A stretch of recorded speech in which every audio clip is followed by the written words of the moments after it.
작년 같은 경우에는 우승, 그 1대1 우승의 트로피라는 게 있었는데 이제 그걸 너무 갖고 싶었거든요. I think in 1v1, what could win you the game is a cheese, and you can try out a lot of stuff. So maybe if you want to expect something. I don't know what he's gonna pick, but I still want to win, and I think I can cheese him. 我觉得 Bengi 是一个主打观念很好的人，但我觉得在单挑赛应该派不上用场。对上 Smeb 的话，我觉得如果用出全力的话，应该有机会获胜。 뱅기 선수랑 얘기를 하고 있었는데 너랑 나랑 이렇게 한번 붙여달라 해보자 하려고 했는데 그 타이밍에 맞게 이제 딱 대진표가 나왔더라고요. 딱 페이커 선수라고 하니까 라이엇에서 좀 너무한 것 같다는 생각이 많이 들었어요.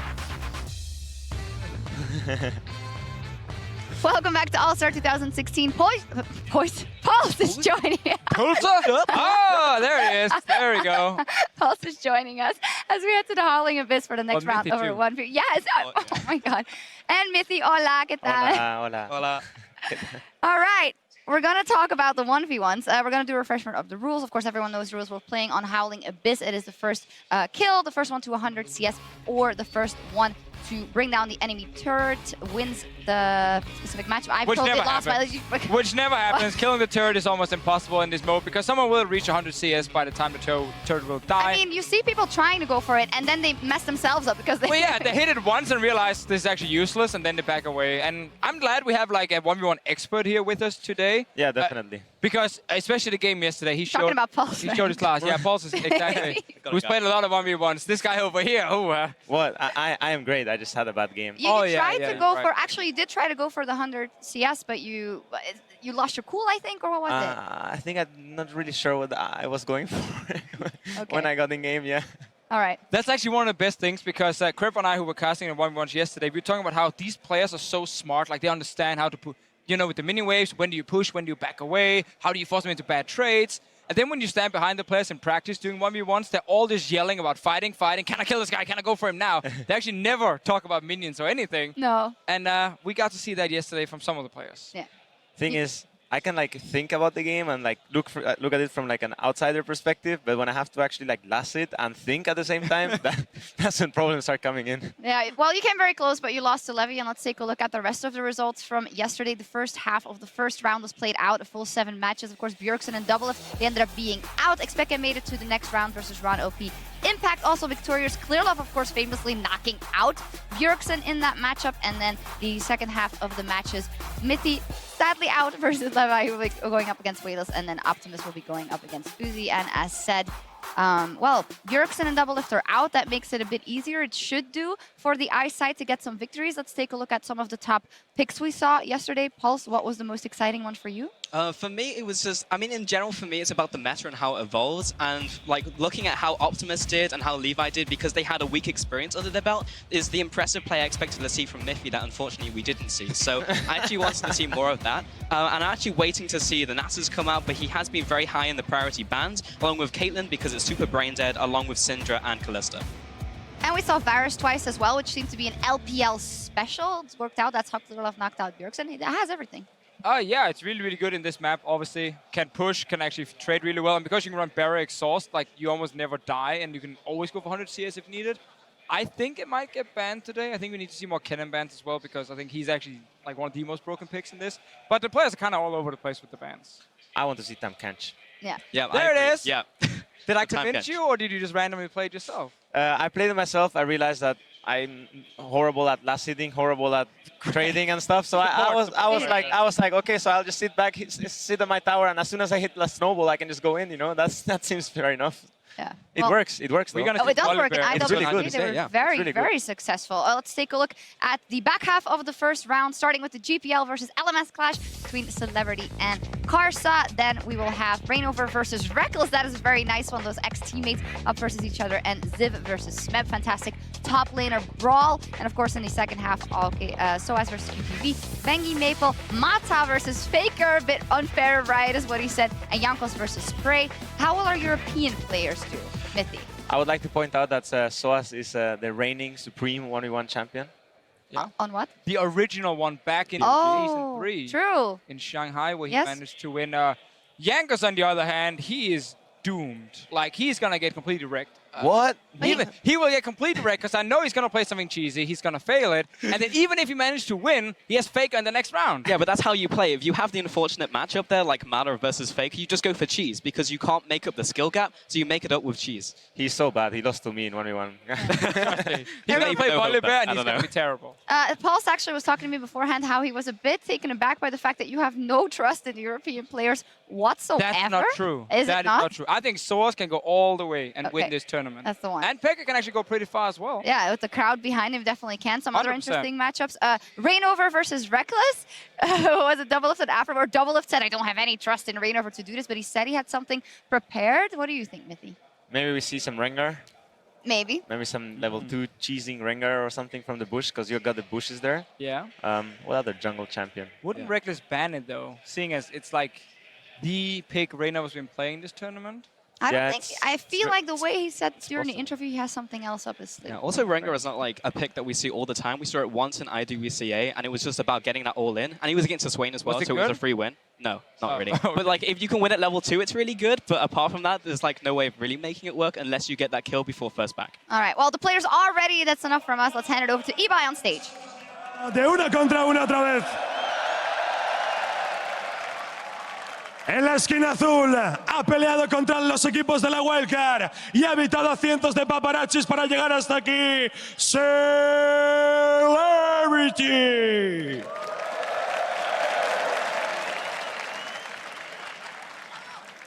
Y jugando para el equipo hielo. ¡Que lo detenga! ¡Que venga la policía! El asesino de coreanos, Karsa. Buena suerte, caballeros.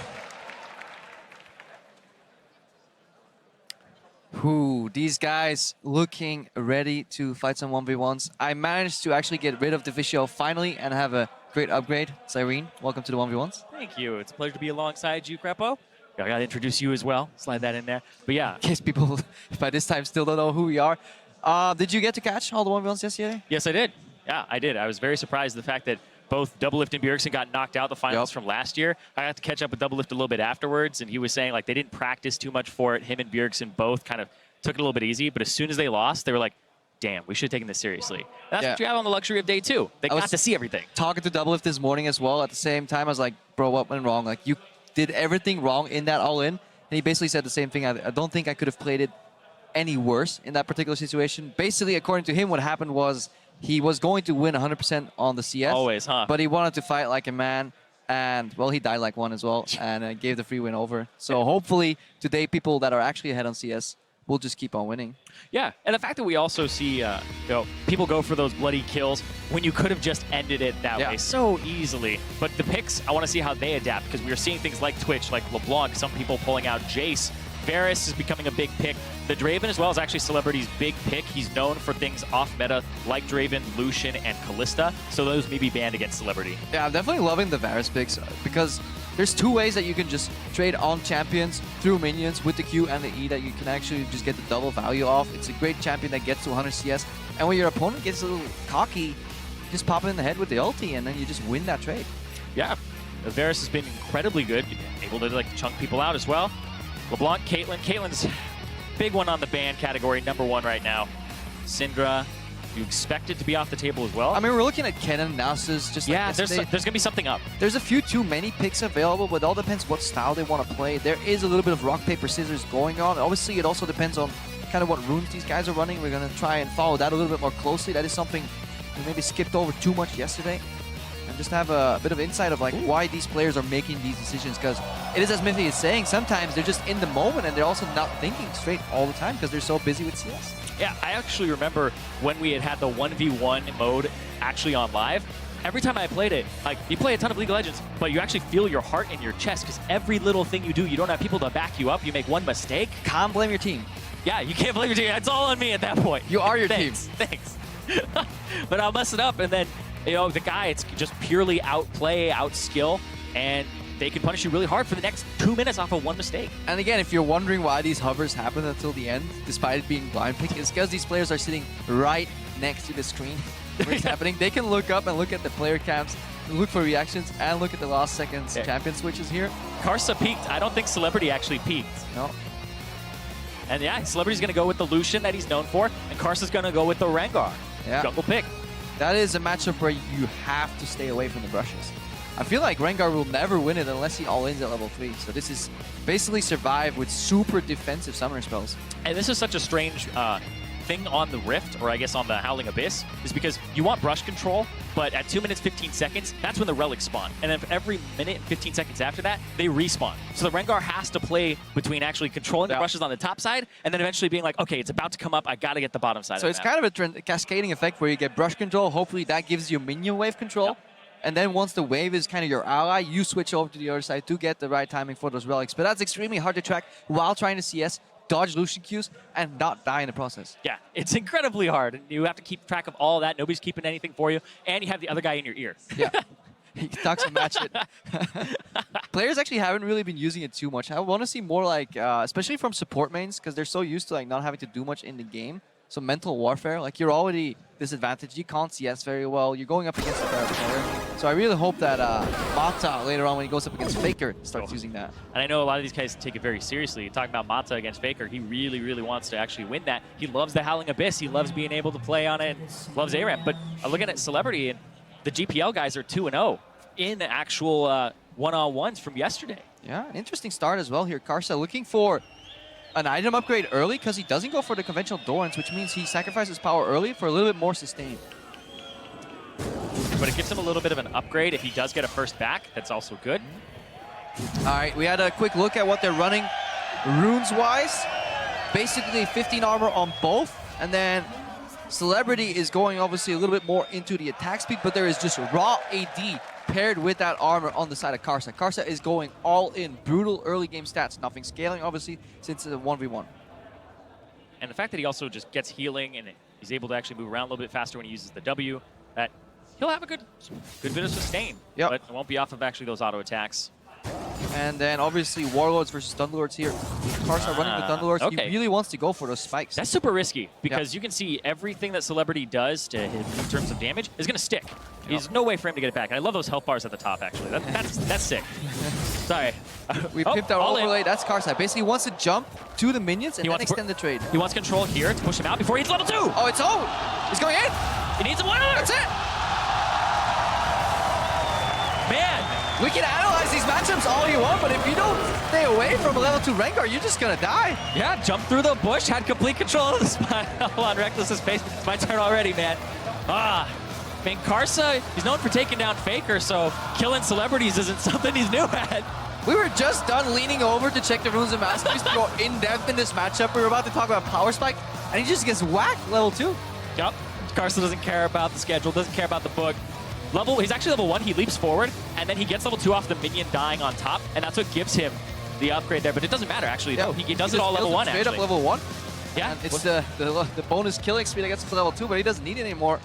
Level 1 all in even. Yeah, wasn't respecting the damage, and if I think through that again, pretty sure he was just stacking Frosty very slowly, and it's very hard to do at level 1, and then he eventually gets to the point where it's like, oh, I have enough. Yeah, fill up the ferocity, go for the all-in. Pretty candid Rengar play, but at the same time, you have to question the fact that Celebrity did not go for the barrier. If you're playing against an all-in champ that just wants to wreck you level 2 and 3 and you can win on CS, why not just go exhaust barrier? Yeah, exhaust barrier, survive. You have Warlords, so you just sustain back up. Sure, you can give him minion wave control, but it's not going to mean much if you play the long con. Back. There's no way a Rengar is going to perfectly CS in the long run, but... Yeah, I think that's the big thing is when you see a Rengar on the enemy team, you have to know that you aren't going to try to kill him early, just out-sustain him, go for the long game. You have to delay. If you start playing his game, then you're done. Yeah, and it's honestly playing towards your win conditions and also thinking about the win conditions of your opponent. Obviously, it's very easy for us to stand here. It's like, why did he die to level 2 all in? Or level 1 all in, rather. But I think we both probably would have died anyways. Yeah, and I was talking about, like, you feel your heart in your chest, and there's just so much tension because everything you do, one misstep, one step to the left too far, etc., actually costs you so much. But you make those mistakes all the time, and then the other person on the other side, it's such a strange concept, but that's a human being that's also thinking all about these situations. They will see your misplay. They will punish you for your misplay. And you have to respect that, right? You're playing against professional players. The crowd, oh my God, the tension on top of that too. It stacks. It really does stack. Could have been a precursor for Reignover as well later on because he was leaning towards that Rengar so heavily in the tournament. He's been playing tank Rengar. I doubt he's going to do the tank Rengar in the 1v1s, but now Rekkles will definitely have to watch out for that because he just got the first-hand look as he was sitting in his pod looking at the screen, what could happen to him in the next game. Yeah, so the Rengar may be banned. I think that it is actually an incredible champion in this mode, incredibly powerful. So, with what happened if he actually had gone first, wouldn't have seen the power. Who knows? Yeah. But I was talking to him a little bit earlier as well, and he said he was very well prepared. Rekkles played around 50 matches in total against in 1v1? sOAZ. Yeah, in 1v1 wow. prep. So they haven't been prepping for Summer's Rift at all. There we see them on the stream, guys, as well. They're setting up. I don't think anybody was ready for this match to end after 2 minutes. We're just giving the players some time. We're fetching the new guys. It's like, Ibai, get your voice back together. You know, Dash, you guys ready for this? So. They're warming up. They're walking up on stage right now. So we're obviously cycling these players. While one game is in motion, we're setting up the second one. Yeah, Champion Select actually took a little bit longer than the actual game. So not expecting that, but Karsa went for it, and he recognized that was the way he was going to win. I want to see if it holds up for him as he progresses in the tournament. Yeah, definitely showed no hesitation. Yeah, that's Karsa though, right? Karsa was the LMS Summer Split MVP coming in. He's been such a pivotal piece of that squad that Flash Wolves came out #1 off of his aggressive play. They were able to actually overtake J-Team in a 3-0 as well and made Worlds. They did fantastic off of his back. They're doing good so far. Now Rekkles and Reignover are looking more ready. Practice game. I can just look at the screens. They're literally behind the camera. Like they're in the lobby right now. What are you playing? Can't really see just yet, but I got a peek at where Rekkles was hovering, but we'll yeah, talk about it that's later. it from us. We're gonna go over to the stage and check what's in store in the next game. Loud noises. Loud noises. Well, a quick game 1, but now it's on to game 2. So hitting the abyss for Team Fire, it's back-to-back LCS MVP. Put your hands together for Hooney's big brother, Reignover!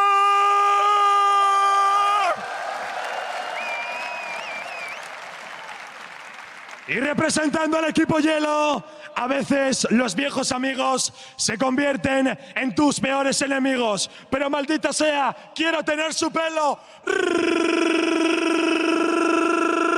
Rekkles! Yes. Every time. I'm getting to the point where I'm like, how many of these are there? How can they come up with new stuff every time? I think that's why we're splitting them up, so we don't have Dash and Ibai there every time, because by the finals, we have to like start getting really creative at that point. Yeah, we already got a little preview of Ibai carrying Dash with his back, so hopefully it holds out for the rest of the tournament. Nobody's going to carry these guys, though. 1v1, mano a mano, Rekkles. I'm actually really excited to see him in the tournament, because where people are talking a lot about sOAZ, I think Rekkles actually has insane wave understanding from bot lane as an AD carry and just really solid mechanics as well. Yeah, and I think motivation is another thing too. He is playing All-Stars to win All-Stars. Every game mode, it's like no fun allowed. Rekkles, let's go. He hates losing. There it is. The Kennen first ban is what actually Rekkles, I saw him playing in the practice game. Yeah. So, no surprise there. Yeah, the Quinn that he pulled out as well, and then Kayla, and obviously these are all really good AD carry bans. I like the Rengar ban. It's a little dangerous for me to leave up Nasus versus a jungle player, because it feels like that's the go-to cheese. Just tank Nasus and hope that you get to 100 CS quickly. Yeah, everybody's saying like us junglers don't have mechanics. It's kind of true, but only when it comes to CSing, right? But with Nasus, you don't have to think about that. You E and you'll kill the whole back wave. Yep, kill the whole wave. I think Reignover is looking forward to an all-in kind of style here, though, with the hover speed he's having so far. 20 seconds remain. That zoom in there actually blew my mind. Brand and Lucian, it just looked like Lucian was on fire, and that's it. Like, same splash art. People have overlaid those splash arts and have, like, dug deep into the lore, and then they confirmed he wasn't actually they went too deep, and now I'm disappointed. Oh, well. But I wonder what he's going to play here, because Akali, don't think so. Darius? Oh! He actually locks it in. That's Okay. super hard to play, because if you play Darius versus dashing AD carries, you can interrupt the dashes usually, at least if you're lucky, but with Ezreal's shift, that's never going to happen. Yeah, how are you going to get to him? So you're talking about how you win in the win conditions. Darius, you have to kill him, but it's really hard to get to him, and he's slippery, and if Rekkles actually takes Exhaust and Barrier, I don't really see Darius coming out with a win here unless there's a huge misplay by Rekkles. Yeah, Reignover is going for pretty unique summer spells here. I hope Rekkles realizes that that's coming, because that's actually pretty smart, going for the Ghost. The Ghost and the Cleanse, something you could see on an Olaf as well, just really desires that proximity. Yeah. Rekkles obviously going for Exhaust, but it would be nullified entirely. Yeah, if there is a Cleanse coming out here, it is important to note that Cleanse doesn't just remove CCs, it removes Summoner spells as well. So the Ignite will actually go away on top of it. Definitely, but then it's up to Rekkles obviously to never double stack those in and all in. Just had a quick look. It is Reignover's running the Fervor? 18-0-12, so Fervor with 15 AD, 6.3 armor, and then 72 health. So basically he's doing like an 80 all-in page with some tank stats that work well versus physical carries. So that kind of is super standard. I will say, though, he will have a shove advantage with his Q level 1 over the Ezreal if he just decides to walk up straight into the lane. He does go with those 2 summoner spells, and Rekkles is also going with the aggressive set here. Ooh, Rekkles' rune page is actually really interesting. Ooh. The one he's running right now. He has I like that. 20% attack speed, then a tiny amount of physical damage, and then just some flat health. And he has 1 lifesteal Quint.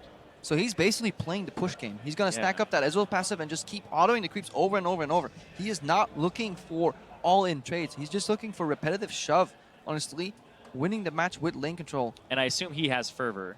Nope, he I'm has sorry, Warlords. Sorry, that's what I meant. Fervor is not very good at all. Especially, it used to be good on Ezreal, but now everybody's just actually, I would take it in solo queue, but I wouldn't take it on this. Yeah, it's Fervor. You think it's good because, you know, on additional auto attacks on champion, I get so much attack speed from his passive. The problem is, if you're playing a CS game, you just want to stay alive. Sustain is so valuable. Yeah, you think about last year's, everybody was taking the, oh my gosh, I can't even think of it. Grassy Undying off the top of my head. There you go. Everybody was grasping up here. Rekkles just trying to like focus the creep that his creeps are focusing as well here. Trying to whittle them down, then auto attacks in between. As long as it's the push, he can afford to go for those cheeky autos, because obviously he is ranged to melee. That is usually the trading pattern of a ranged champion into a melee champion. You want to get 1 creep lead on the push, then start trading, or at least finish off the creeps before the second wave meets. And this is good as well. Reignover's going to walk up, try to get some damage on this, but Rekkles gets constant auto attacks. Brush control is in Reignover's favor here, but the level 2 comes out for Rekkles. Yeah, because Reignover is not level 2 yet, and he gets punished for beating that brush here. Oh, he got both summoners off. That's a good spot there, because he used both the Ignite and the Exhaust, so maximum value from Cleanse, but already on the back foot. This is why you do not want to be over-pushing if you're Ezreal. You want to poke him down, but don't donate the creeps under the turret, because this is an experience race for Reignover. He doesn't want CS necessarily. He just wants to stay competitive so his items don't track too far behind. Yeah. But he's looking for that all-in, especially in level 6. I think you can wait for level 6. Yeah, that's kind of his win condition here. Get to level 6, try to punish Rekkles for a misposition or being a little too far forward. But Rekkles has full advantage in this game. He's going to go up in CS, he's going to go up in experience and shove. He's getting sucked into trading a lot, though, instead of focusing on the creeps. He always wants to punish Reignover when he walks up melee range, especially for these cast creeps. Yep. Also, both relics ended up spawning at 215. Reignover has a shove advantage here. Maybe he'll pick his up. Yeah, there you go. Yeah, picks it up. Has Corrupting Potion. Yeah, he used all stacks of it. So he's running dry right now, whereas Rekkles has that continuous source of sustain in the Warlord. So it's looking pretty good for the Swedish Wonder Boy. Oh yeah, he's got Warlords, Lifesteal Quintessence, and he's also got the Dorans on top of it. So he's really healthy. It's at these points where you gotta remain calm, though. Everybody wants to shift in, finish off Reignover, but there's still a chance that he can always beat you on the backhand. If you're Reignover, you have to stay really calm, because this is where like the house is burning down around you. Like, this is fine. This is fine. I don't know. This is fine. I picked Darius. It's great. Because now you're thinking, okay, maybe I didn't think this completely through. Maybe I want a 1v1 with this. And, yeah. I mean, he just has to keep thinking about the win conditions, which is getting to level 6 here. So they're we're narrow. tracking that. Yeah. But obviously, Rekkles, pretty good wave control so far. Honestly, a back behind, so he can afford to base. He doesn't really care if Reignover freezes this wave, because he'll just come back and shove it in. He's still enough CS ahead. Oh, this is interesting, because Reignover will have like 10 creeps on him. Yeah, Rekkles doesn't even care. He's like, I don't think you want to stop me there, buddy. Yeah. Tough walk up, take all the aggro, cannon minion wave on top of it. Good bit of a freeze here. Obviously more minions on the other side, but Reignover knows, as a melee champion, you don't want to be freezing. Freezing only works if you can punish the opponent for approaching you, or it works if you're close to your turret and you won't have safety. I think it's better for Reignover to just solidify getting all that CS and then stack a wave on the other way. Maybe then he can threaten Rekkles for an all-in. Yeah, that's a good point. And he still has to wait about, I would say, like 4 more waves before he's going to be able to wait for that level 6. Yeah, brutally long time. It's around like 50 CS. I think yesterday that most 6s were hit. So that would be exactly what you said right there. Yeah, it's about that 6-minute mark-ish, a little bit higher. It's a good trade for Reignover, I think. Oh wait, he'll get the chase. It's good. Full HP versus full HP. Darius will always win in proximity. Now Rekkles can sustain up, though. If there's another trade like this, obviously it'd be good for Reignover. He's level 5. This could be a good precursor to the level 6 all-in. Exactly. That was a good test there, because if he's able to actually get that E off and Rekkles isn't fast enough to actually have the Arcane Shift in return, that's a good sign for Reignover. Now we're looking at the Ghost as well. The wave is in a great spot for Reignover, despite Rekkles seemingly having control, because he can pops the Ghost right now. He's going in pre-6. Oh. Reignover? One more! my god! Yep. Why would he go like Yep. 3-6? He needs the ulti to finish that. He needs to capitalize on those stacks. At that point, you got to go for broke. Yeah. Okay, I lied. You don't necessarily have to go for broke. Oh, you don't have to go for broke. You just wait. Because the wave was in a good spot, which means you can always run him down if he runs away with the ghost. So that kind of box was ticked. Rekkles on level 6. The ulti is, you can sidestep it with the ghost too. Reignover tanking 5 creeps, 6 creeps in total. Like the millimeter trailing there. Cleanse is a tad late as well. Just plays that very calm. Yeah, Rekkles also got the Ignite off as the Darius Q was coming through on the heal. So cut the heal as well, which may have been the difference there for him to get away. Yeah, that's obviously why he's bringing that to the table. What were you thinking, man? But no, old teammates there. Rekkles will walk away with the win, and he's going to progress further in the tournament, which, people are saying Rekkles, sOAZ have really good chances of winning the whole thing. Yeah, he was definitely had his eyes set on this match. Even yesterday, he was the only thing he was talking about was the 1v1s. Just really wants that victory because, I mean, it's a little ego thing, you know. It stays with you too. If you get voted for All-Stars, you get there, you know, you want to show up, play against the best players in the world, get a chance to do 1v1 Faker. Yeah, and Faker went in an interview and he ended up saying, like, when you solo kill me, you become famous. Maybe some people are trying to get a little fame back, take it away from Faker. Yeah. Mata could be the first one. That one is up a little later, so definitely can't wait to see that one. Oh, that one, Prey versus Jankos. There's a lot. I mean, I can't wait to see Prey versus Jankos. Well, you know what? Smeb versus Ziv is the one that's up next. Yeah.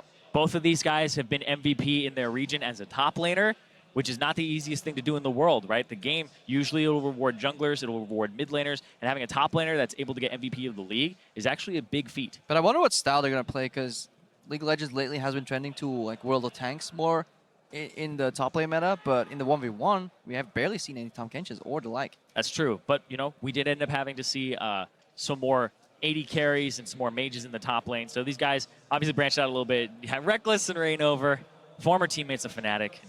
Yeah, they're walking backstage. We're ready on stage, however, with Ibai to introduce the next matchup. Hola, ¿qué tal? Seguimos con estos 1 contra 1. Y es que ahora tenemos un enfrentamiento muy, pero que muy interesante. Su aventura, perdón, el año pasado acabó muy pronto. Y este año quiere demostrar que puede llegar hasta la final. Es Thief.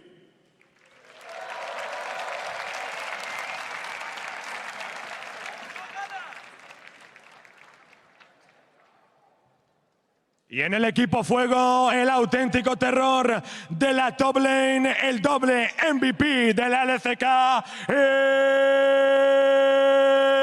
Smeb. Buena suerte, caballeros.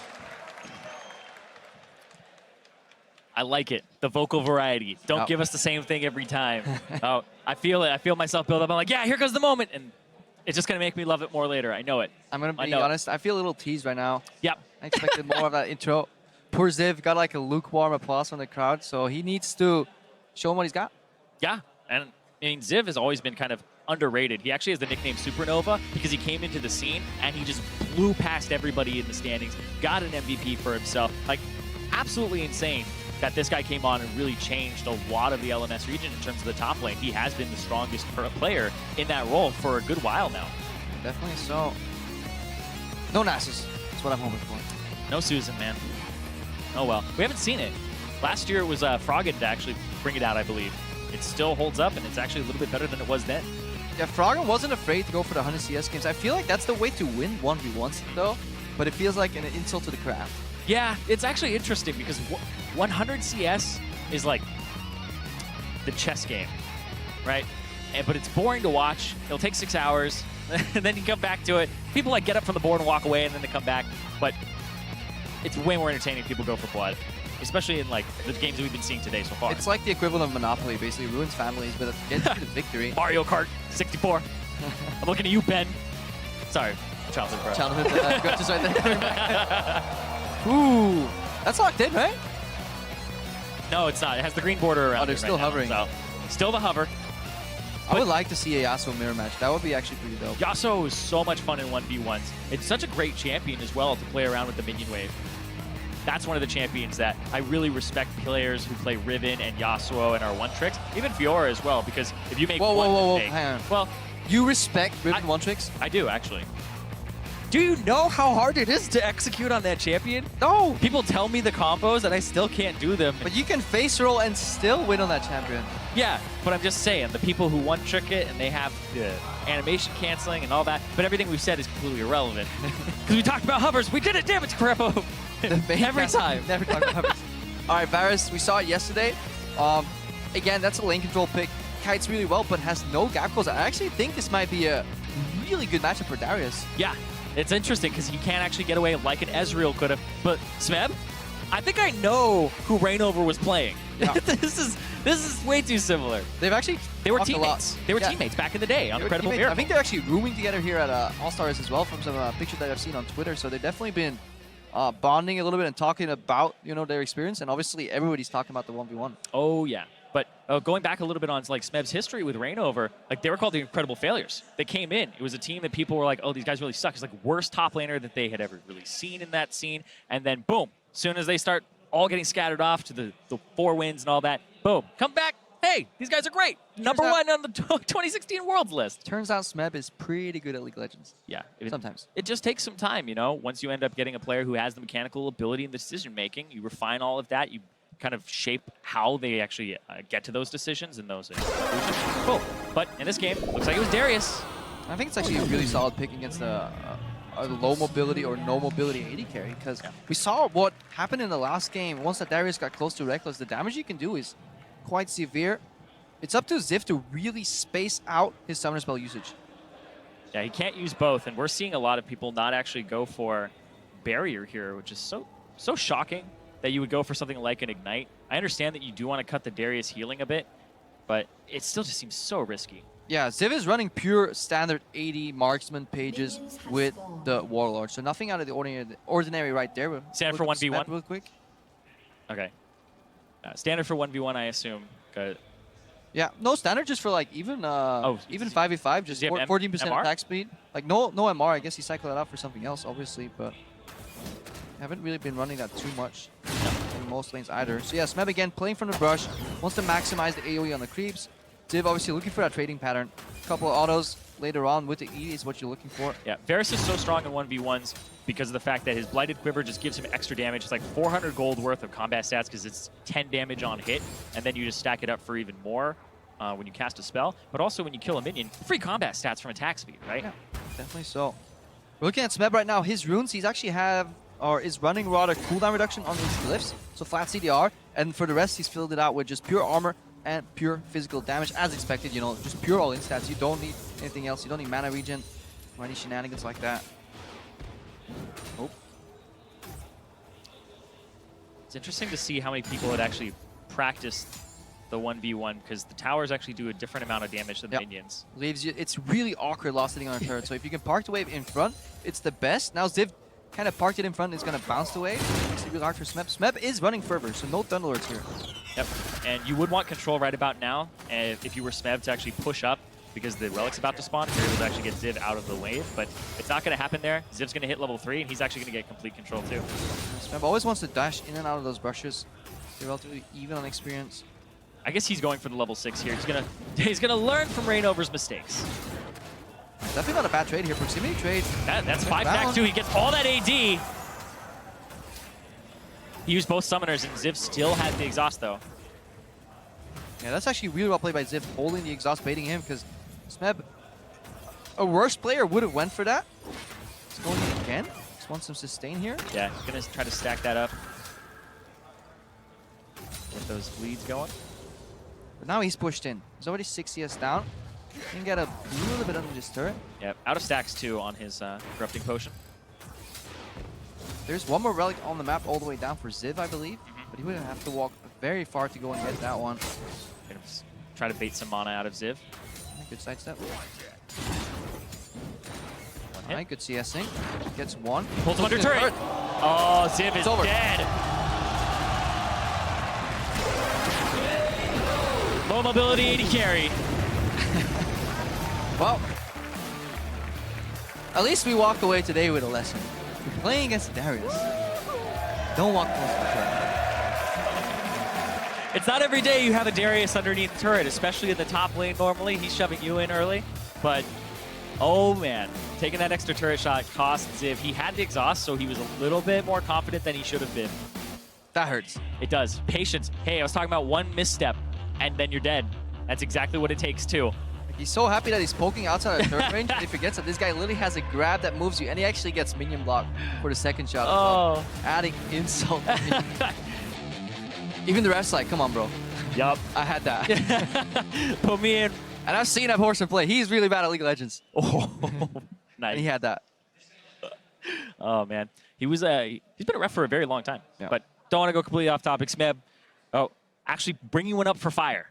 Yeah. Fire a little bit behind right now. Need some victories. Yeah, yesterday it was 4 and 3 in favor of Ice making it through. And there's one player from each side that already has a bye. So we're looking at 5 and 4. And so 2 more from Ice got added on. So 7 are through for Ice. And so far we have 5 from But Fire. we with Smeb. still have Faker coming. Yep. We have Bray still playing, so we can automatically kind of slot them into the next round. So it's looking pretty even if everything goes as projected. But you never know. Faker may forget that Darius can pull you on a turret and die. Even the best players do, right? These are professional players. And that just happened to him. Yeah, that wasn't too great. Nope.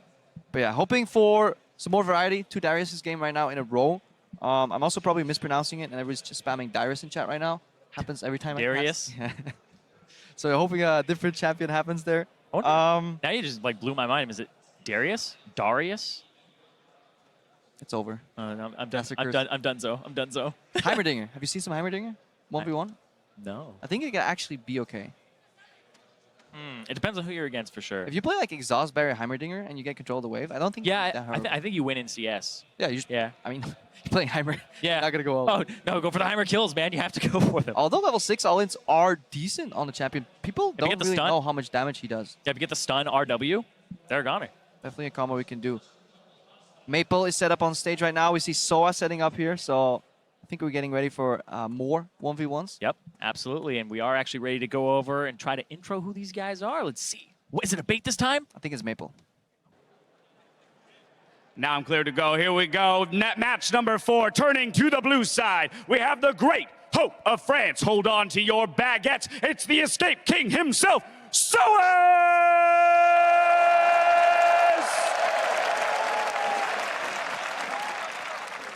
Y en el otro lado, el único jugador de la GPL que ha jugado 2 All-Stars, QTB.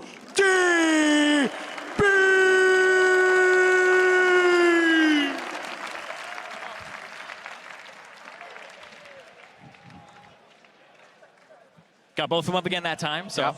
Their powers combined, they're even louder. I'm still thinking yesterday was a little bit better with the ratatata. See, that's the thing, though, is now that's in their heads, and you can't let You gotta that get to perform. you, right? You think of Dave Chappelle when he was, like, going crazy, and it's like, I have to outdo myself every single time. It Gotta gets so hard. reinvent yourself. Exactly. It's so hard to do, though, because people fell in love with what you had done. It's like Key and Peele as well. It's like, we got to keep making funny stuff. People have He came this back though, expectation. Dave Chappelle. Didn't he do like a little skit right now, a little lately? Yep. Change his direction just a tiny bit, but still. It's one of those things, man. All right, change direction into game. Fiddles!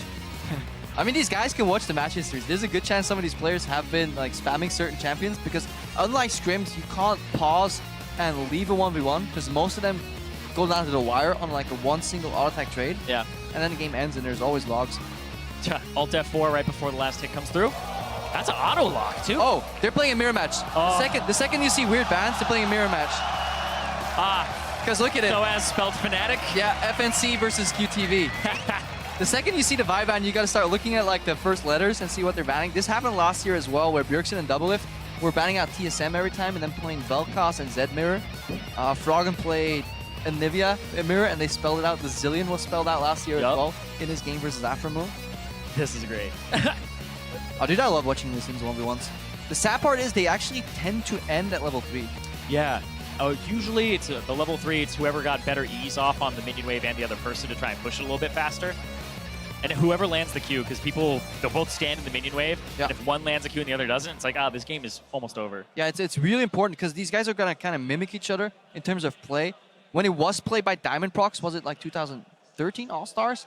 He definitely played a Elysian Mirror, but the problem was it was in the original Summer's Rift in the mid lane, so there was no fancy brush control or relics, and I think that will actually spice this matchup up a lot more.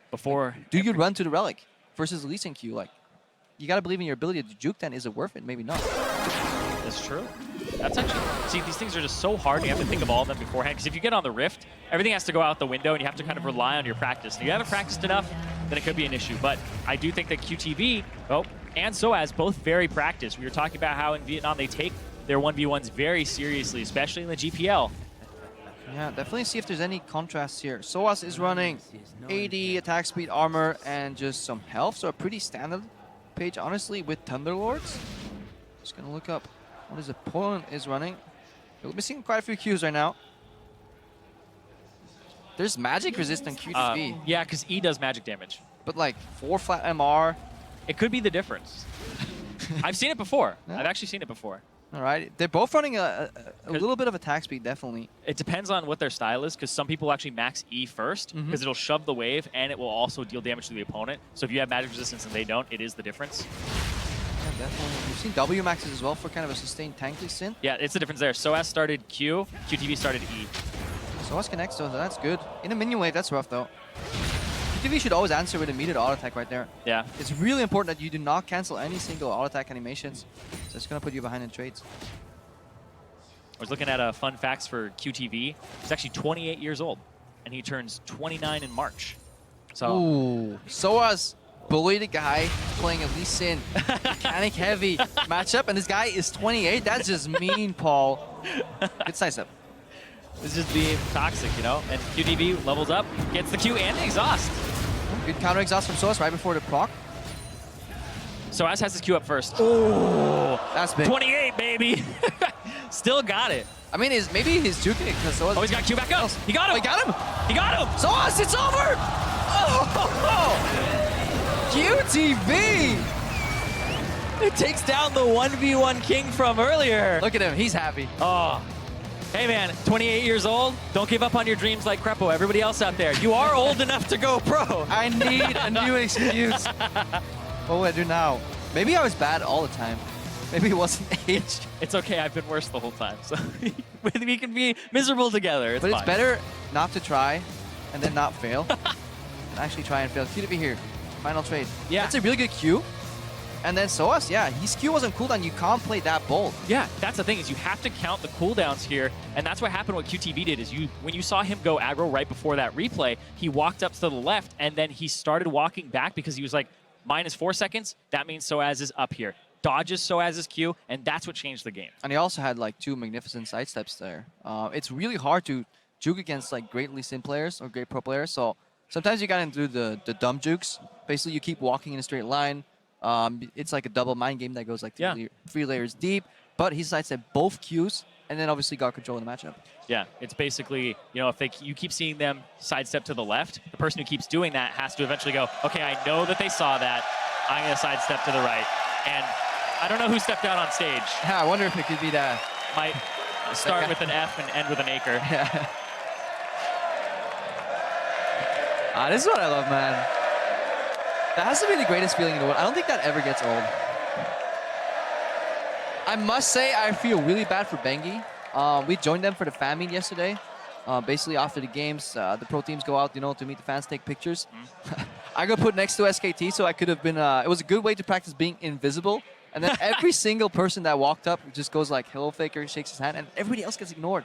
Smeb got a couple, but like Bengi was just like standing there, like poor little guy, invisible as well. I was next to Madlife as well. Nobody recognized like the true support god. It felt really like eerie almost. Yeah, man, welcome to my life as a caster, man. It's like, Jat, I love you, Jat. It's like, Budget Jat. Yeah, I'm growing out the beard so that, you know, I can be distinguished. But then, you know, I'm obviously not Riv. That's exactly what I've been trying as well lately. It's not working too well though. But let's send it over back to the stage. Dash and Ibai are ready to introduce the next matchup.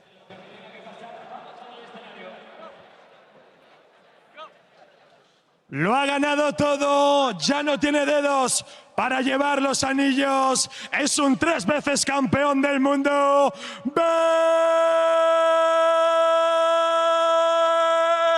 Bengi. And playing on the red side, it's the Flash Wolves man in the mid lane. There's nothing sweet about this stone cold killer Maple.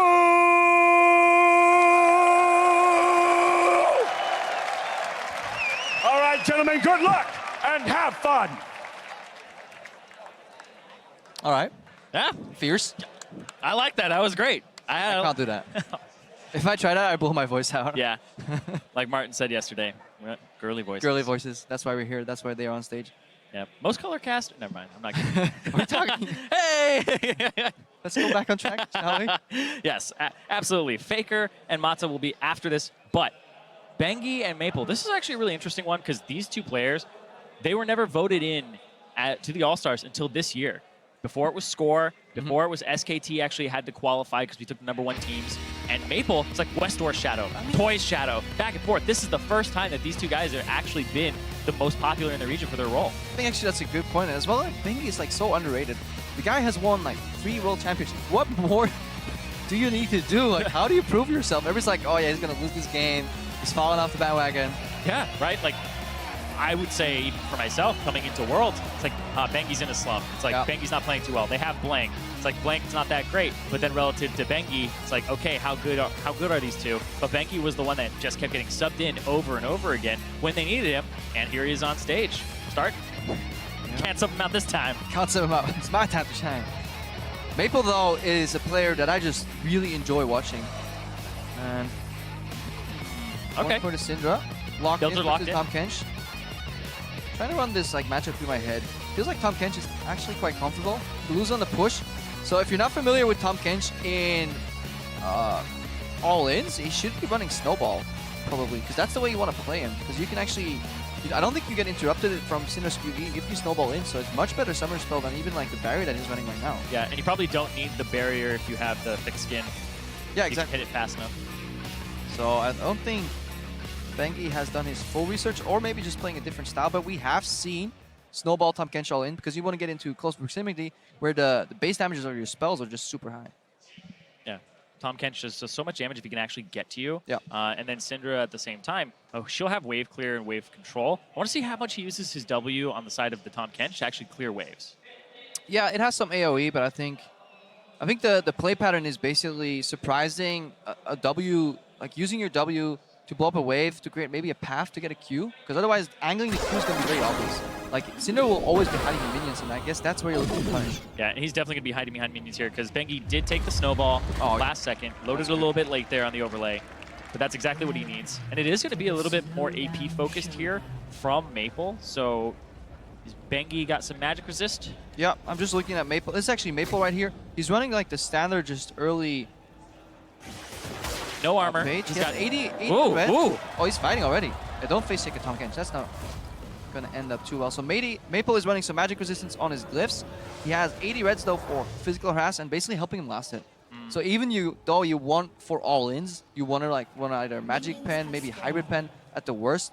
Probably not anymore since the quality changed. But you definitely you value having the comfort knowing that you can last it just a little bit better, especially with the annoying turrets if you run some 80 reds. What's he have masteries-wise? Let me check real quick. He is running Thunderlords as expected on the Syndra. Okay. 1 point meditation, 2 points in vampirism. So Yeah, Green Fighter's gift is actually pretty good as well, so it does reward you for playing in the brushes if you're playing like these Thunderlords champions. Because nobody wants to run Bandit. And then there's a pretty weird page here on the side of Bengi. He has everything. He has like 5 AP, 72 to health, so magic resistance, attack speed, and magic pen. He really is like jack of all trades, master of none. But let's look into the actual gameplay. We see Maple always hiding behind the creeps and just Q trading. Ugh, Bengi's just taking so much damage. He's going through those flash charges right now. And he's not getting any poke in to really use the corrupting part of the corrupting potion. It's like he needs to back up. Maple's about to hit level 2.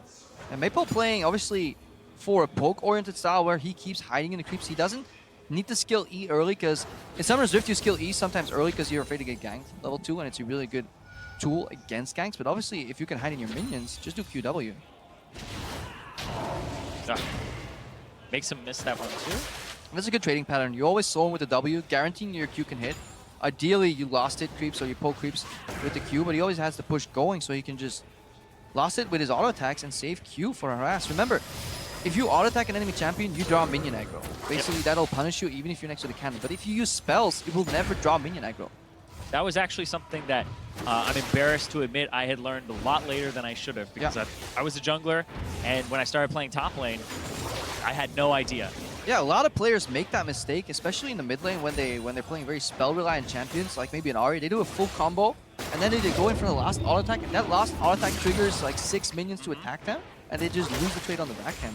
Yeah. So you have to be very aware of what you want to do with minion aggro.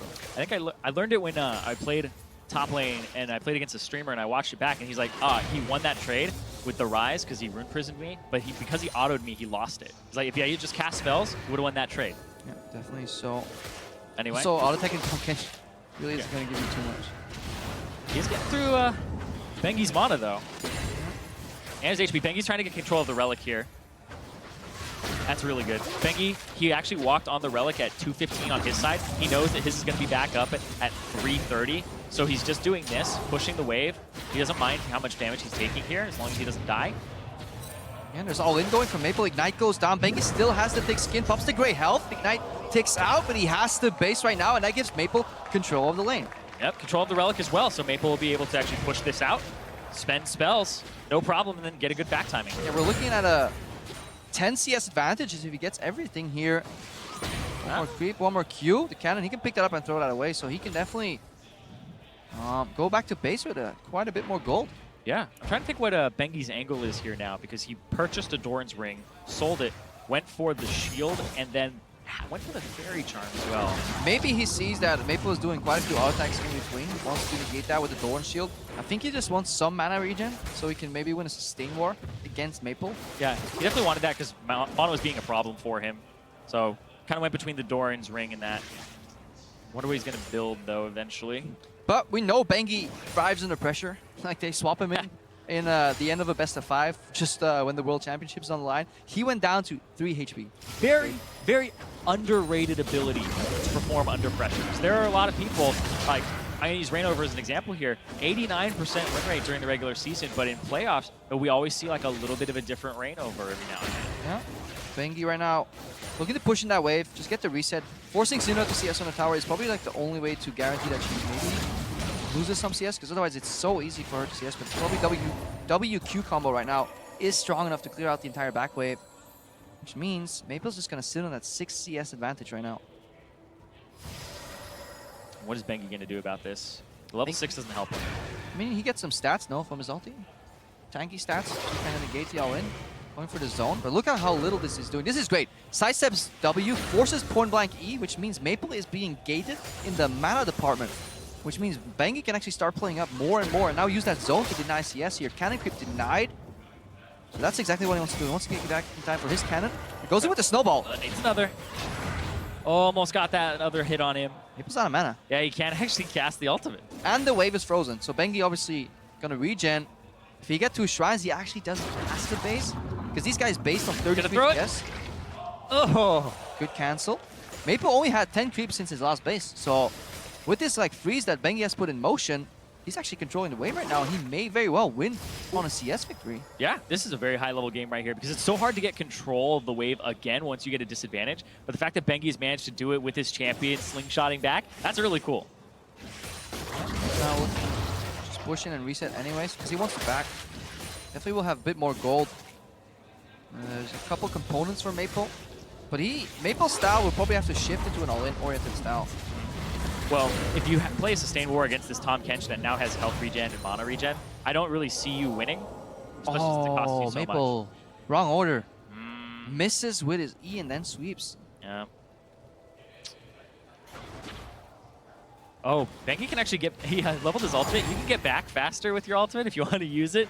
I wonder how he'll actually use it if he is ever going to. I mean, he could do it from Brush, honestly. Get behind the Syndra. It's another gap closing tool. It's all about proximity. Definitely also doesn't need to rush because the wave was fast pushed by Maple here for the reset. Gobbles that one out to prevent the reset as well. Wants to fight out on the range creeps as he gets the cannon last hit maybe. Different. That's the thing. He's not used to it. It takes 1 hit.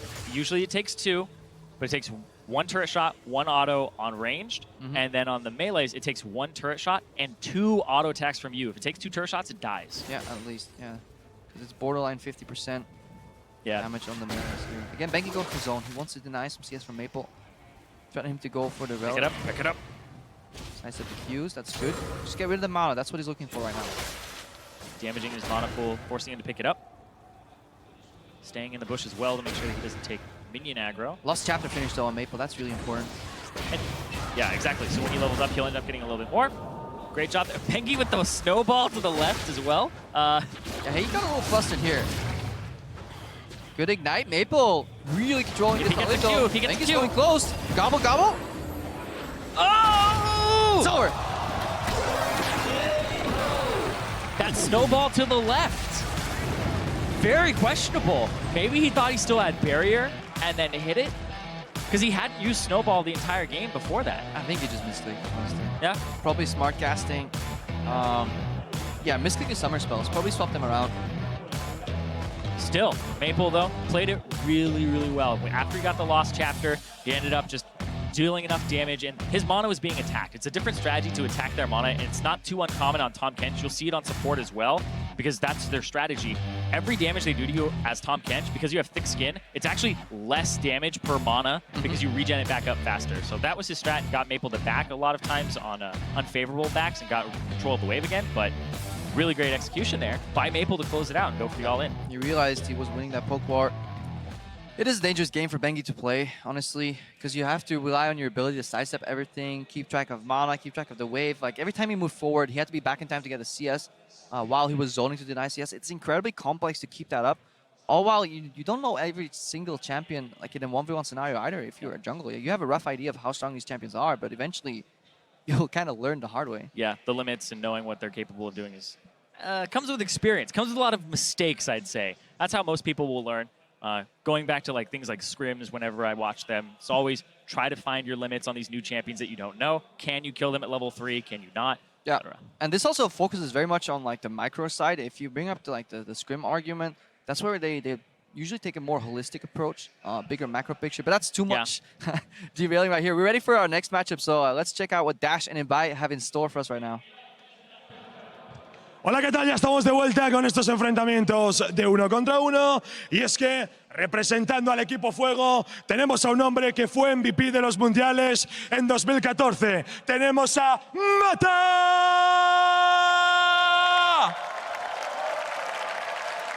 Well, you might have heard of him, but you've definitely heard of his opponent, the 1v1 King himself. The title, he's going to tumble his way to the Korean Bjergsen. It's Faker!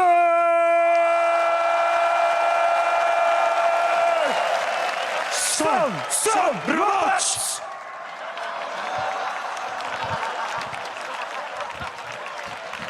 What's he actually? Faker's like, what are they doing? What is this? He's tilted. He's tilted. That's it. He's already tilted. This is actually a long con set up by Mata, the tilt faker. He hired them. Paid off Ibai and Dash. But crowd already getting started up for Faker. But yeah, I'm getting distracted. There's a giant picture of Faker above me right now, so I'm just actually not paying too much attention to what you're saying. Hurts. It does. It does. I mean, Faker and Mata. We'll talk about Mata, 2014 World's MVP. Faker, 2016 World's MVP. These are both guys who were the best player in the world at one point for their role, for sure. Yeah, but Mata became the best player by knowing the best spots to ward and where to walk. Faker became the best player in the world by killing people. So that's kind of a dichotomy that they kind of need to survive right there. However, Mata, I think, is rumored to play different roles. Allegedly, he has different accounts that he ranks up all the way to Challenger in different roles, kind of the role-specific accounts. So he knows how to play almost every single champion. And he's also no stranger to the Howling Abyss. Exactly. There's a shot. Yep. Anyway, we do want to hear a little bit more about how he loves the Howling Abyss. So we're going to throw it over to Mata to get his opinion.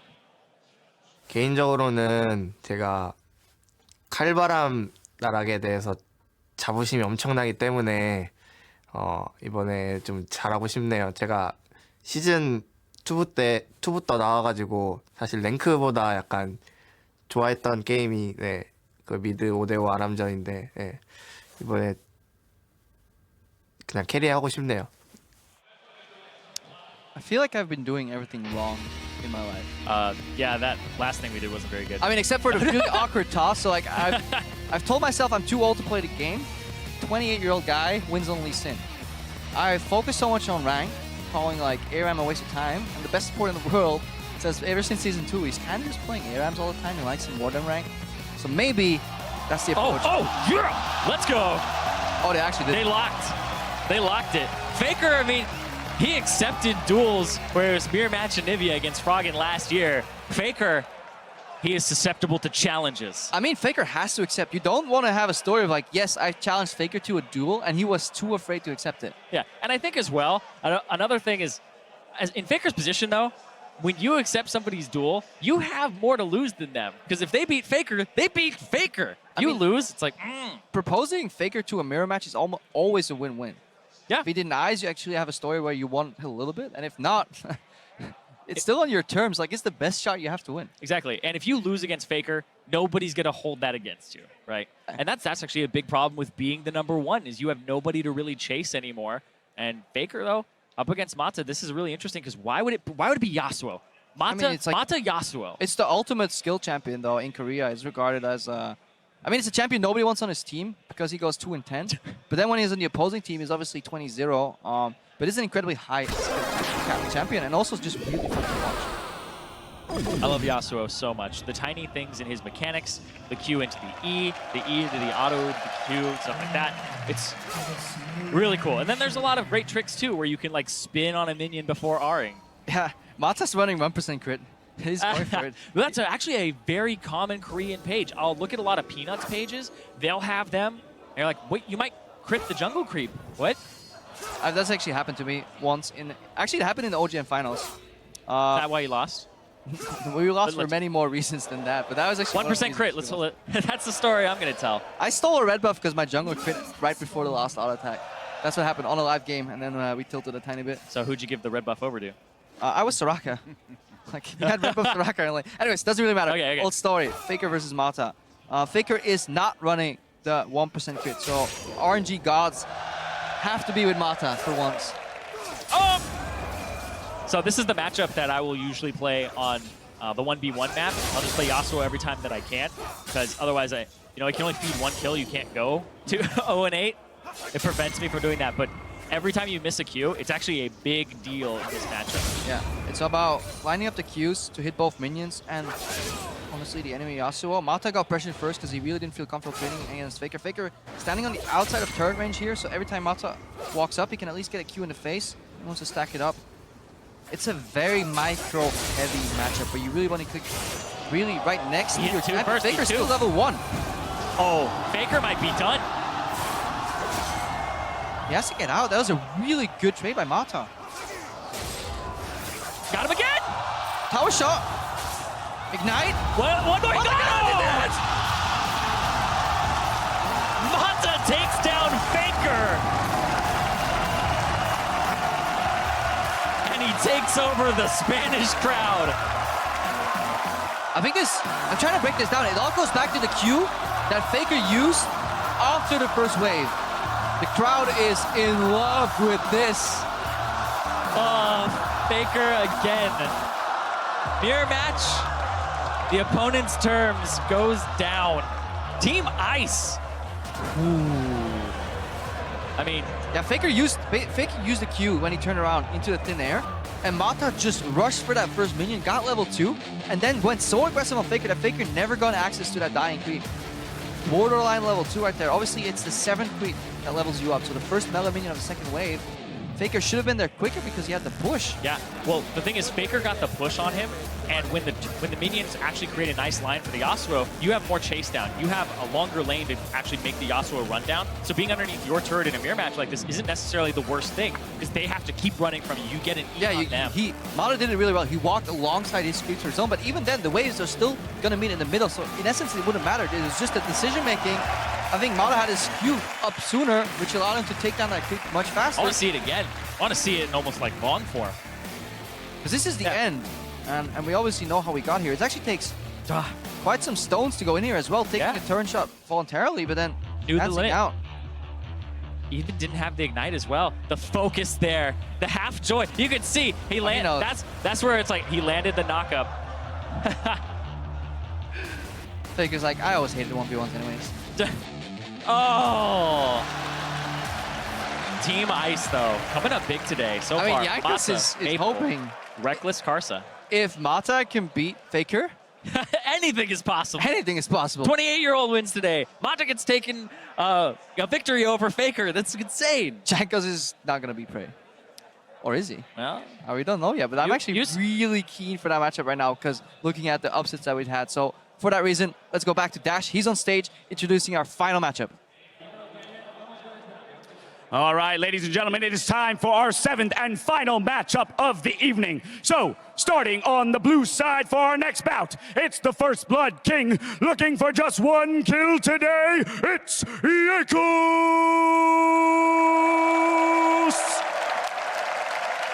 And then on the red side is the player who's looking to claim the top spot this year. Dearly beloved, we are gathered here today. It's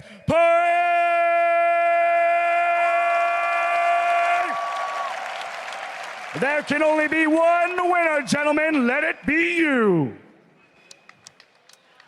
I just love Prey. I love how he's just this bundle of energy and, like, honestly, just watching him, he's so happy all the time. He was a huge force in how the Tigers just had a positive environment. Yeah, and even when you see him backstage, he's, like, always smiling, always just, like, in a good mood. Ironically, Jankos is quite similar in the sense that he's always up for a joke. He's always ready for some banter. Really fun if you get to know him as well. He is quite nervous for this matchup, though. He lost a lot in practice. Mithy even declared on the analyst test that he beat Jankos several times, and then going up against Prey is going to be tough. I mean, as a jungler, it's not really in your favor to try and win a CS war, a push war, understanding wave manipulation. I mean, these are all concepts that these guys understand. Like, yes. Like, we're introing them, and these guys understand it on a much deeper level than probably both of us combined. But at the same time, the trick is in applying that knowledge while somebody else is playing against you with that knowledge as well, and CSing at the same time. And it's always, if somebody knows like one small adaptation or one trick where they do something to a minion that's different, they pull it maybe a little bit further down the lane, how does that affect it? You have to know all the contingencies too. Definitely. So 2 jungler bans here, and then a LeBlanc. Basically, like kind of the point and click champions that are pretty executable are being banned away. There is still Pantheon if you're Jankos. Probably don't want to hover too early because there is a giant screen right next to them. I like how he has Ghost, Exhaust. Maybe he was playing some Olaf. Yeah, he probably was ready for... Might be a Nasus that comes through as well. So there is I would think so. If you look into Jankos' match history, there is a lot of defeats on the tournament realm. And Olaf, Rengar, and Yasuo games. So that's what he's been practicing.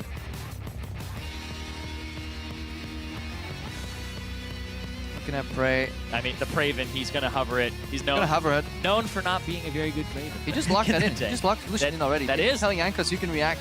Pick a champion. That's bold. I like it. Well, he didn't look, but it might be that last one. Hovering the Yasuo. What a tease.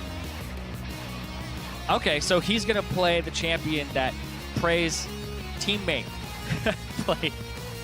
He might have a little bit of an idea of what's going to happen here. I mean, he saw Rekkles win that matchup on the Lucian earlier as well. On the Ezreal, right? On Ezreal, right? Yeah, you saw... That's true. You've seen Lucians there as well in that matchup. It's just all about staying away from the Darius. That's literally your one prerogative. Just stay away from him, play the CS game, don't get all in. That's the thing. You have to have patience. Play the CS game. You're not going to kill the Darius unless he really messes up. But he's just trying to kill you. If he gets 5 stacks, all that extra combat stat comes in and extra gold in his pocket in terms of how much that's worth becomes way too much for you to compensate for. Yeah, definitely so. It's all about, I mean, the same topics keep getting brought up as we're playing 1v1. It's not like the map changes. It's, again, brush control.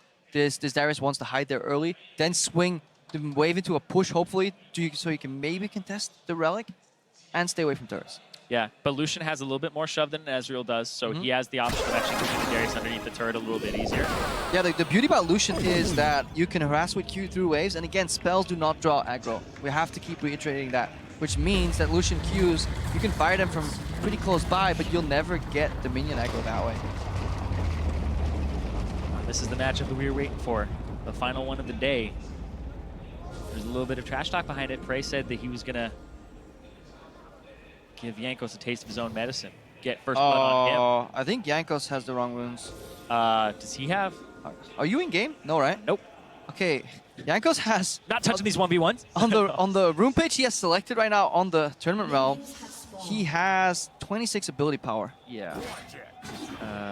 He might be playing AP Darius. Gonna reload it. Okay, he changed. Okay. We're good. He's running armor AD, flat cooldown reduction, and attack speed. He's basically running the Darius 1v1 page that we've seen. And Prey, pretty standard page as well. He's taunting. Good harass here by Prey. Gets the first creep, which gives you control of the wave, and then you can decide if you want to go start trading on the enemy champion or not.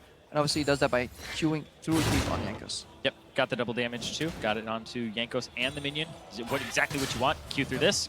AoE on the range creeps, which is good. Sidesteps the Jankos harass previous to that as well. So Prey playing really controlled so far. Yeah, I actually like this pick a lot more into the Darius than the Ezreal.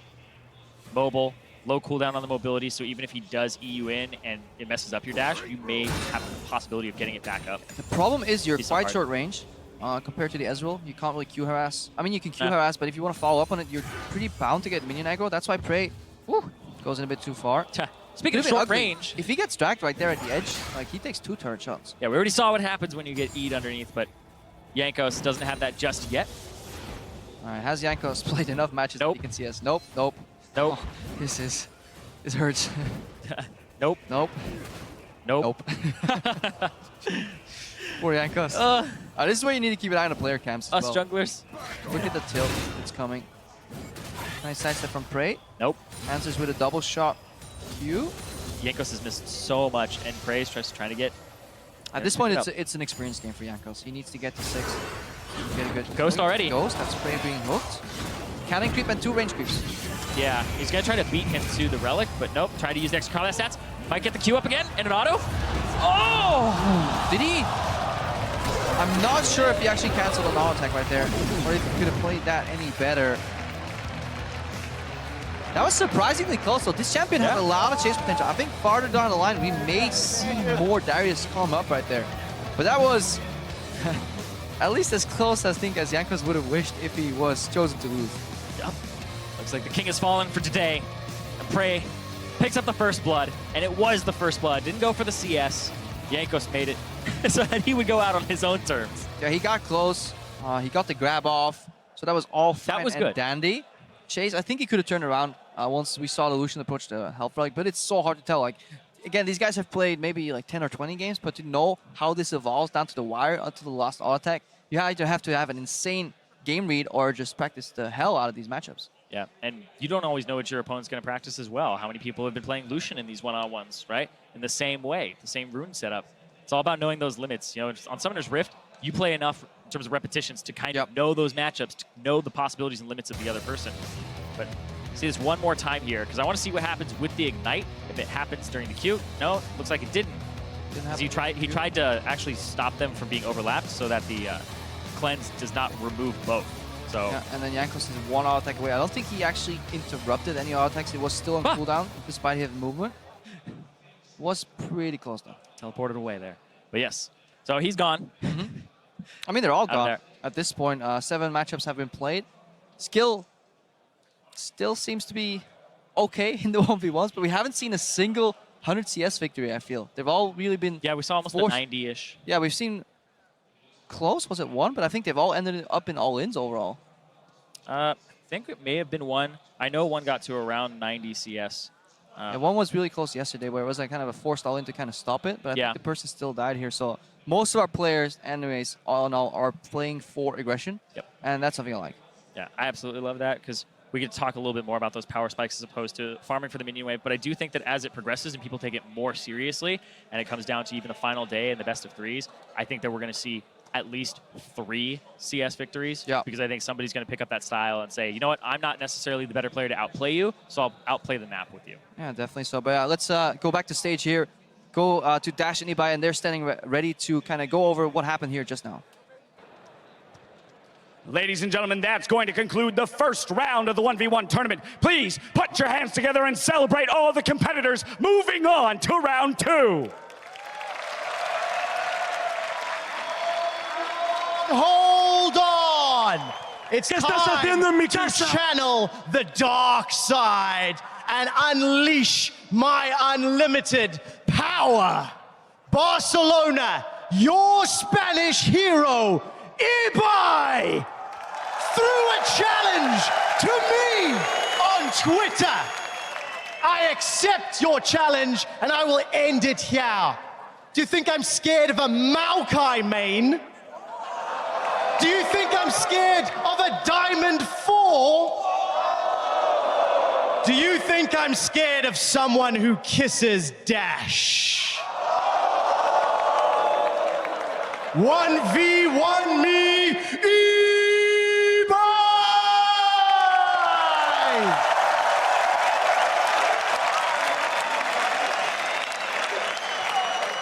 Y en el lado rojo, un hombre que rapea mejor que juega y mira que rapea mal, rapea fatal.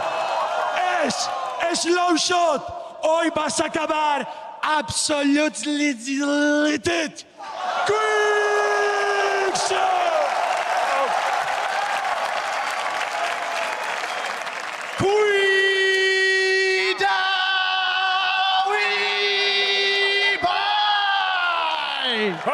Okay, oh my gosh. No. Listen to me.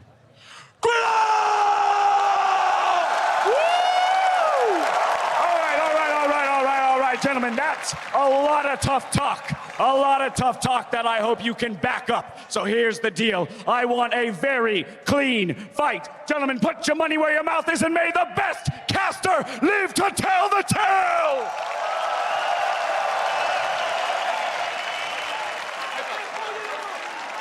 I actually disagree. I am quite scared of somebody who would kiss Dash, because then you know it's not all there. I'm still trying to process what exactly just happened here. So, Quickshot, gold 3-ish. Actually, I think I give him the benefit of the doubt there. Dude, I've seen Quickshot play, and like, it takes great confidence to make those statements on stage when you're going up against a Diamond 4 if you're Quickshot. This 1v1 has been in the making. There's been whispers of it. I actually didn't know if they would actually pull it off. But Trevor's been looking for some quality queso, some cheese. There's actually a fun story there. The problem is the Fischio walked up to Eli this morning and told him everything. So the Fischio actually... He ratted him out. It's like, look, brother, I don't want Trevor to win. I was in the makeup room at the same time, so ban Nasus. Because Trevor is going to play Nasus.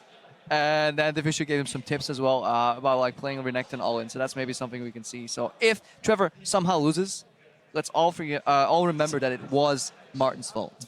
Okay, it's very likely that he loses. I don't know if it's going to be all Martin's fault. I think even if he got to play Nasus, might still go over to Ibai. Oh, dear Lord. Also, like, what does that look? Yeah, when I saw that, it was like a...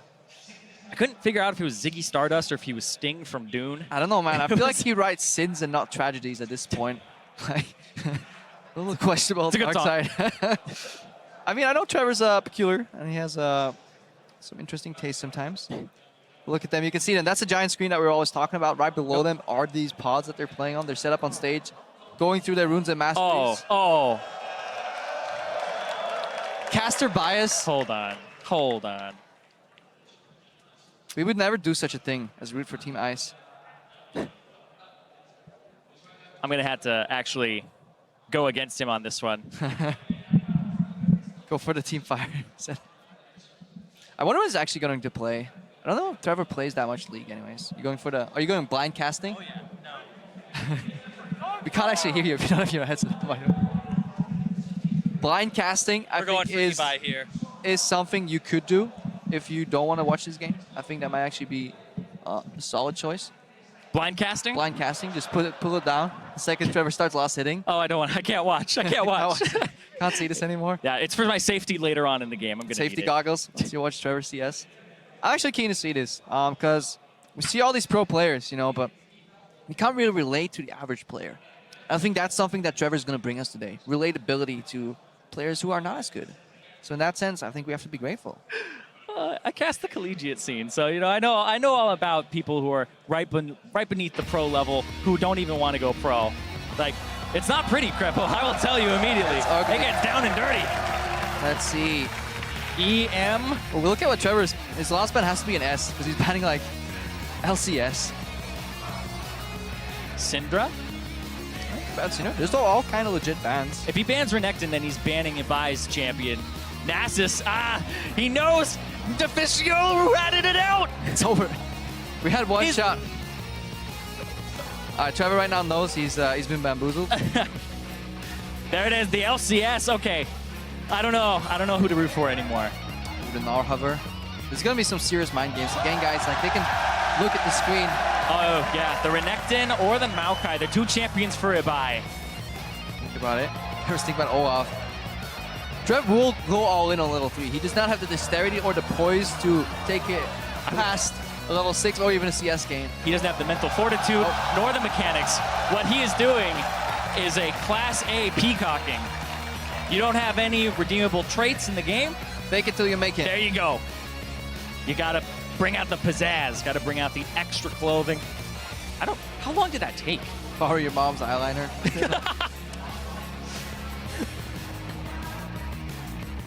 All right, looks for the Olaf hover. All right, do we want to analyze this matchup at this point? All right. I mean, so when I see something go wrong, it just becomes, I think it happens with you as well. I think we share this comment. Something goes wrong, it's just this cascading effect. It's like, oh, because he did that, that. And we're just going to go down a gigantic rabbit hole. No, I think actually this is a good matchup for Renekton on paper anyways. I feel early game on this map. You have early push at least level 1. Because this is a matchup that is so centric towards spikes level 2 and 3, whoever gets to control the wave early wins. And the problem is that Olaf, once he throws out his axe early, he can't actually pick it up. Yep. Like he wants to throw his axe through 6 creeps and a champion, but then it's on cooldown, he can't pick it up. Which means Renekton can always start early and get the wave push if he starts Q, for example. Yeah, it usually gets you underneath the turret. This matchup does happen in top lane every now and then, but Ibai, they can hear each other. Oh yeah, they're talking mad trash to each other right now. All right, loading up on the rift. Ibai looks relaxed, calm. Nope. Center yourself. Actually, nope. I'll take it back. I can see his foot tapping. He's anxious. Quick That's shot. good because he has foot rest. I don't think you should play with dwindling legs like Quickshot does. Yeah, Quickshot actually. You gotta get stable. It's like a flamingo. SKT.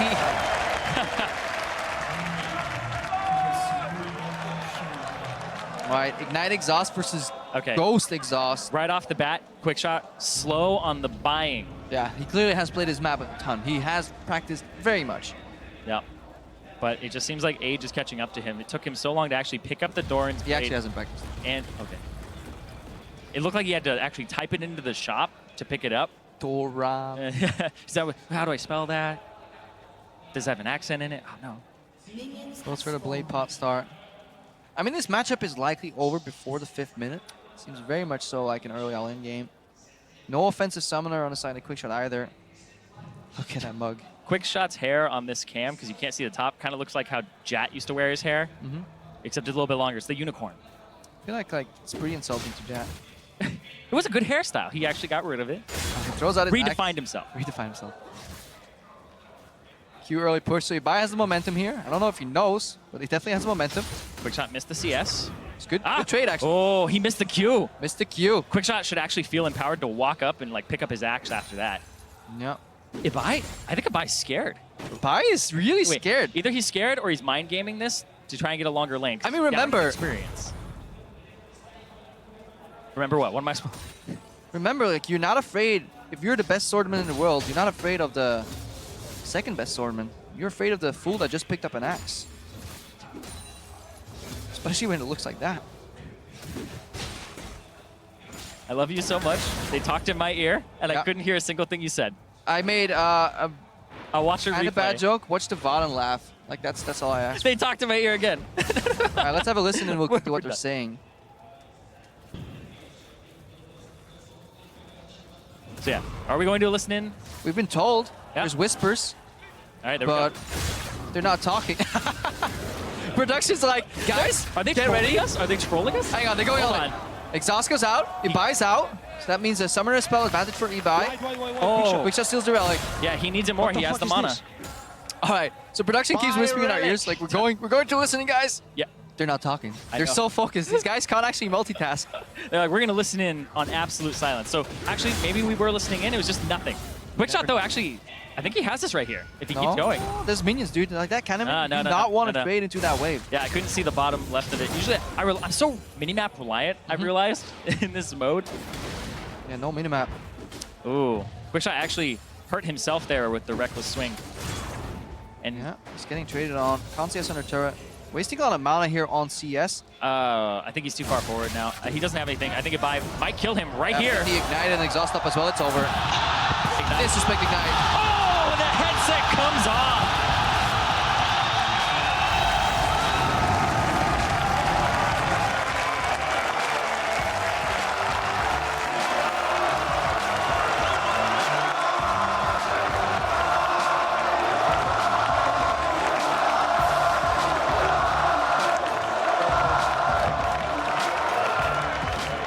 I think that will be a competitive ruling for disrespect for Ibai for taking his headset off before the game was ended. Therefore, I personally grant the victory to Quickshot. And then CLG gets fined $2,000. But still, it was an uphill battle. Quickshot. Yep. Help. He rolled downhill. He had the momentum early, but then he forgot how to like. I think he watched enough VODs of like games going to level 2 and 3, but then he forgot what goes next. So poor wave management, bad micro. Honestly, Trevor's a complete and utter embarrassment, and I hope he never represents the European office on a 1v1 ever again. We'll have to ship him somewhere else. We don't want him in NA, so we'll have to discuss this afterwards. But Quickshot has no mana. This would be a place where he would back, especially against the Renekton. Also helps if you hit your axe, generally. I don't know how much that would have helped him there. It's got to be a 500 damage axe. 500 damage axe. No, he walks away as well. There's the BM Ignite, the Spanish casters. Oh, much more lively in the background. He wanted to win. He was hungry. So good. He was ready for it. I mean, the thing too as well is that Ibai actually talked trash first, and then Quickshot had to answer, right? Oh. So I have respect for Quickshot for stepping up to the table, not just rolling over, and actually, like, how much guts does it take to actually, as a Wear that gold mascara? player, yeah, that too. You know what? I'm not that brave of a man. Nope, would not, would definitely not appear on stage like that. But yeah, he went in for it. He had the gusto. He had the, the balls. Let's be honest, to take up the gauntlet, play that OAF into the Renekton, and he made an utter fool of himself. But we still love him for it. I also respect that he knew the Renekton was coming because he knew it was his best champion. And he walked into danger, eyes open. He knew he was going to die anyways, but he just took the challenge. Yeah, he ended up going for his bans on LCS. LCS forever. LCS for life, man. Nice meme. Anyways, hopefully we get a little bit better 1v1 quality, but let's head it over to the analysts to break down an exciting 1v1 of Quickshot right there. Oh yeah, the other ones also have. You don't want anyone to tell everyone that you do wear mascara all the time, crap, but that's fine. Okay, before we get into it, I think, a lot of respect for Ibai for winning, for Quickshot for taking the challenge and stepping up to play, because that takes a lot of guts just to sit there and play. But the Fishio, we cannot just let you get away with this. Why are you Yeah, he sold us out. How much did they offer you? How much was it? Your body weight in Karsa? What was it? Calm down. Basically, Trevor revealed he was going to cheat. They had agreed to play all-in champions, level 2 all-in champions, and then he was like, but I'm gonna take Nasus the last second and farm for 100. I'm like, no. At what level did Quickshot die in Level this one? 3? Yeah, that was definitely not. That is, you cannot, why do you do that? You can't cheat in a 1v1. Okay, look, as Quickshot's coach, I told him we need to close the gap by using cheese. Because they have a 2-tier difference. That's not cheating. He agreed. Cheese does not equal cheating. Okay. There were more 1v1s. Missy, what did you think? I think Quickshot is really, really bad. Hey, but respect for stepping up to the plate, and it must be nerve-wracking. And also a shout-out, by the way, to all the guys from the LVP and our whole Spanish crew. We've been getting to know them, and even though they kicked our ass in this 1v1, it's been a pleasure working with them here at All-Star. We are going to get back to the core All-Star competition, which is the 1v1 Celebrity. Playing Lucian, he fell to Karsa on Rengar, and we were teasing maybe Reignover going for Rengar. We're going to take a new look at the kill moment. Yeah, kind of disappointing choice of summoner spells from Celebrity. Not going for Barrier, which I don't think really makes any sense not picking it against Rengar, who can literally only all-in you like here. It's like we were discussing beforehand. The only way Rengar wins is if you get him before the first back, and also if your opponent doesn't take Barrier.